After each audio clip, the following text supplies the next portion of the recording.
Hi guys, I'm Brad Hightower. Today I want to talk a little bit about some effective strategies for finding new studies for your research site. So this is a topic that's been covered extensively by others, but I'm still asked about on a fairly regular basis. So whether you're a new or existing site, it can be difficult to locate new trials. So today I'll cover a few reliable methods. The first is simply searching clinicaltrials.gov. There are over 200,000 studies posted, and you can filter your searches by date of posting, recruitment status, and the condition or disease. Each study has a contact section with an email or phone number. It's important to filter wisely so you aren't wasting time on very small studies, studies that aren't recruiting in the United States, or studies that are nearing completion.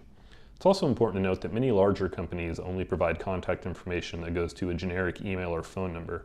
You might want to consider skipping over those. I personally have not had any luck, although your results may vary. You may have to send hundreds of emails or make 100 phone calls to receive one solid study lead. You might get notified that the study you reach out about is no longer adding new sites, but you might get the opportunity to submit information for future studies or be considered if the trial needs new sites down the road. Make sure you follow up on every response. If you're persistent, you'll find a study through this method. The second method is speaking to every MSL and rep that comes into your PI's practice. MSLs are obviously preferable as they usually are very up to date on the new research in their field, but sales reps are almost always happy to pass along your contact information to the proper person for clinical trials. Again, make sure you follow up on any contacts you make through this method. The last is networking with other research sites.